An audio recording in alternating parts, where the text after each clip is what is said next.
Ayan po. Ayan po mga amigo, sa pagkatuloy po ng ating video, ayan, pinapati na po yung mga frozen items. Manok. Paa ng manok, tapos, ayan. Ito yung espalda. Tapos, ayan. Medyo matigas pa, pero pipilitin. Sabi ni Tia Celsa. Pero ayos yung mga rice. Ayan po. Nakaayos na dito. Ayan. Meron pa dito. Ayan. Ayan pa mga amigo. Meron namang gagawin si Tia Celsa. Ayaw iutos kay Alyan. Siya ang bumarag ng bumarag. Actually, ganyan po sa company namin. Meron silang baragan. Meron silang parang semento tsaka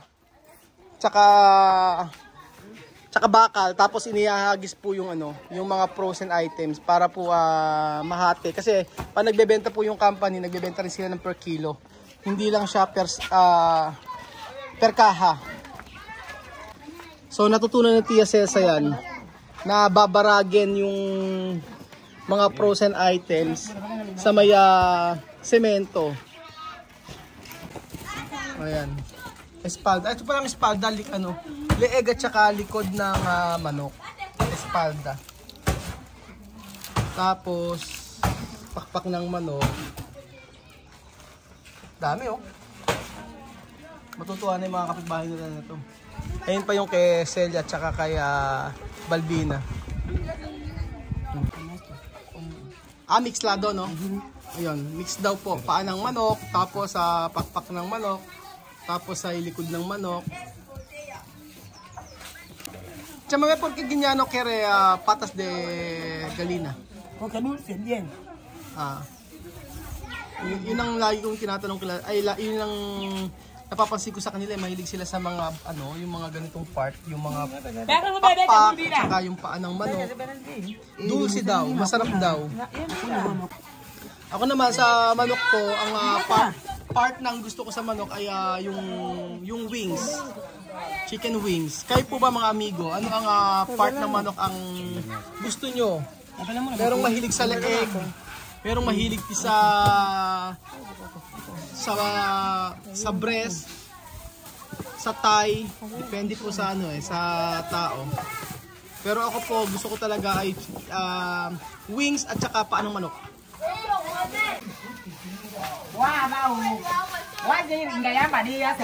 So ayun po mga amigo, nandito si Esther. Pupunta rin si Esther na BFF ni Chama. laging katalo ni Chama ito si Esther. Pero pag may handaan, nandito lagi yan.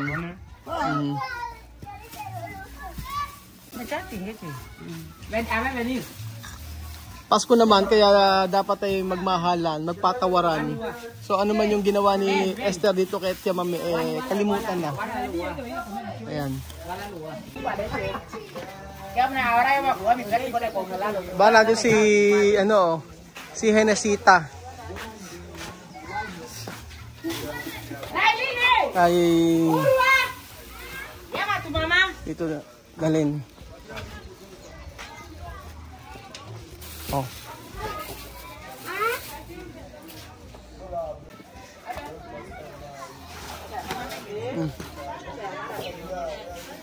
Ba, ang bait ni Henesita oh. Henesita, ¿qué tal? Bien. ¿Dónde papasito, mamasito? Sa bahay. Sana ay maraming pumunta.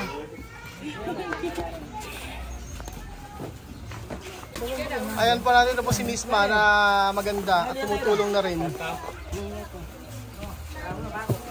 Proud ako sa bata na to, sobrang sipag. Si Misma, tsaka si Alima. Napakasisipag na bata. Hindi kailangang utusan. Dati ang kakilala ko lang si Misma, si Chamame. Ngayon ayan, nadagdagan na sila Pasensya. Ang dami ng mga taga dito na kakilala ko. Ayan po, nakaabang na po ibang kapitbahay nila Tia Ma'am eh.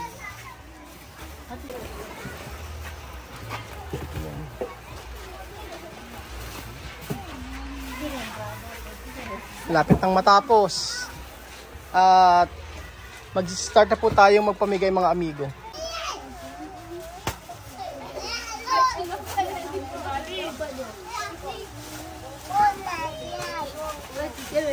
Kaming bata oh. Nakakatuwa.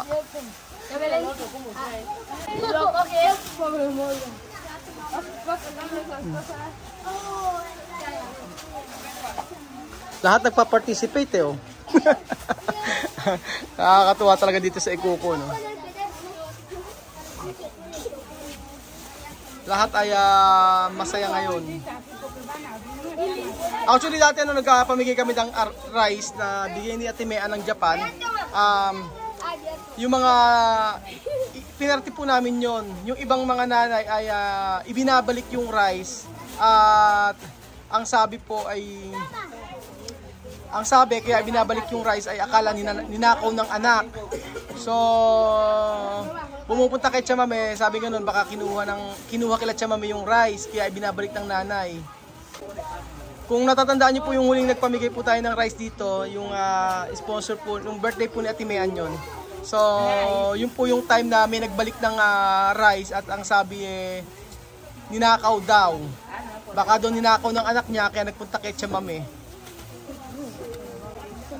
Ayan, hindi ko kilala to si Lolo. Mga kapitbahay siguro na Tia Mame. Ayun sila Milagrosa, sila Nacho, Bubuye. Ayan. Ito yung nanay ni Bubuye. Yan. Yan ang nanay ni Bubuye. May hawak na bata. Yan. Postura! Postura! Postura 1! Postura 2! 2! 3! 4! 5! 6! 7!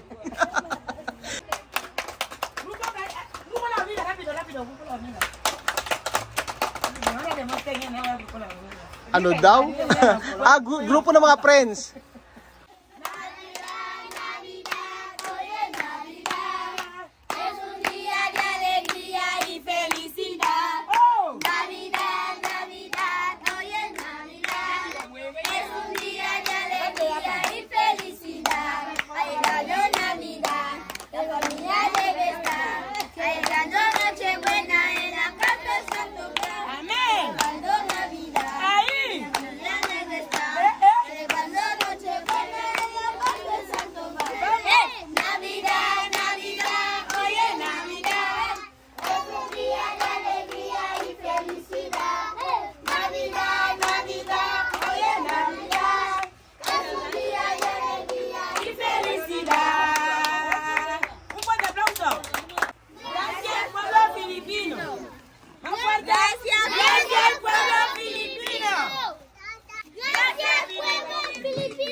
Ayan po mga amigo, yung mga kapitbahay ni Tia Mame, kumuha na po, yung mga nanay.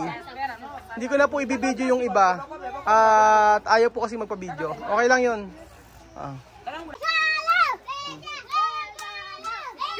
Kumuha na po yung ibang mga kapitbahay at sabi nga ni Tia Cesa, hindi lahat ay gustong magpa-video.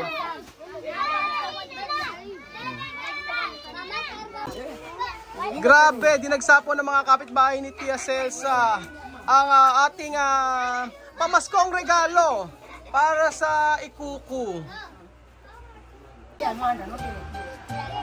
Ayan po.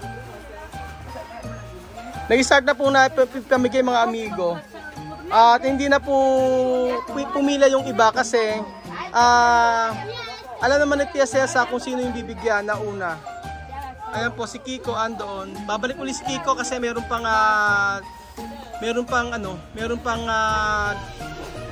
bibigay para sa kanya. Kasi sa pamilya ni Kiko, syempre marami. May mga kamag-anak pa siya.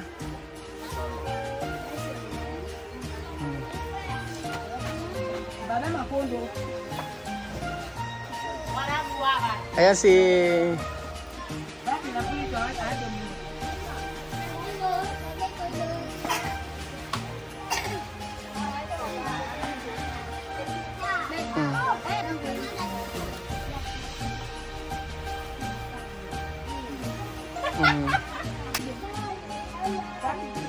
Papito, ¿dónde está?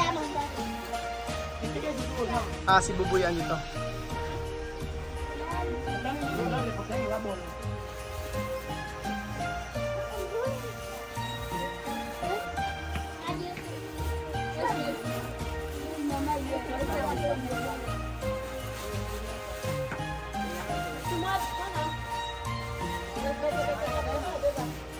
Nawala si Papito, naglaro na naman siguro. Jenny! Aha. Kapatid ni Papito, si Jenny.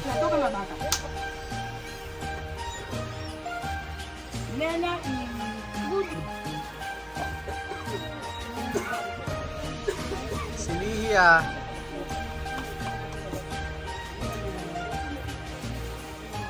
Ayan, marami pa mga amigo. Si. Iba-iba daw yung yung bahay. Kaya yung iba dalawang rice, yung iba tatlong rice. Kasi yung bawat pamilya ganun, lahat binigyan na.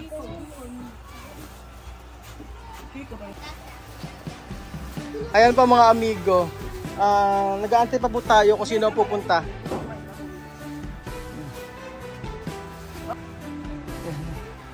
Kay Willie. Aha. Yun pala ang nanay ni Willie, ito. Nanay ni Willie, yan. Hindi naman kasi nagpupunta dito yan eh. Ito nanay ni Aha. Merong marami pong sobra mga amigo. Marami sobra na rice. So yung mga ibang sobra ay pamimigay na lang din sa iba. Kahit sa mga darmas o cuando eso terminar todo, no? Ejemplo esto chico, dar uno más.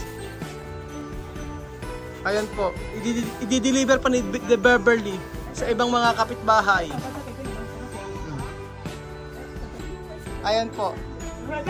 Ang ibang kapitbahay ni Tia Celsa. Ayan na si La Erica.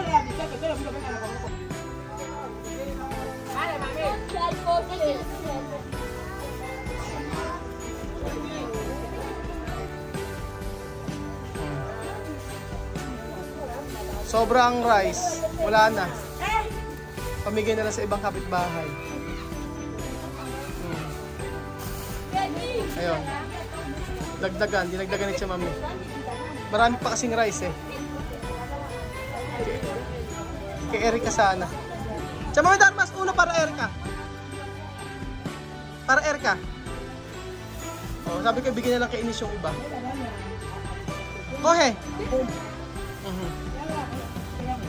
So, ayan po mga amigo, meron pong natirang rice at saka isang sako na frozen item. So, mamayang gabi po ay sabi ni Tia Celsa ay pupunta dito yung ibang tao. So, hindi ko naman bibidyohan mga amigo.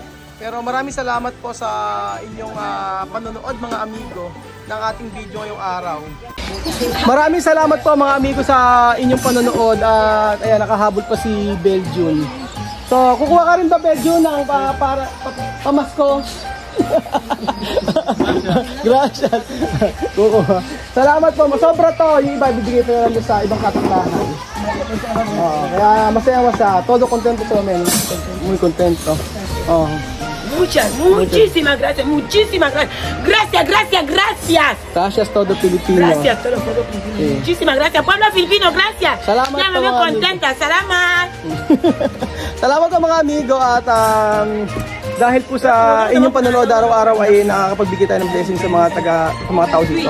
So, thank you so much at bukas po muli. Share niyo po ang ating video mga amigo. Pinoy Equatorial Guinea sa Facebook at saka po dito sa YouTube natin. Pinoy Equatorial Guinea. Tama ba yung mga sinabi ko? Salamat po mga kababayan ko. Salamat sa isang taon nating pagsasama. At halos 2 taon na pala tayong nagsasama mga amigo. At hindi pa rin kayo bumibitaw. Ano man yung pagsubok na dinadanas natin. Nandiyan yung nagagalit kayo kay Kuya Raul. Andyan yung naiinis kayo sa akin. Andyan yung natutuwa kayo minsan. Pero magkapatuloy tayo hanggang andyan po kayo. Salamat po mga amigo. Adios, hasta mañana. Ciao. Adios!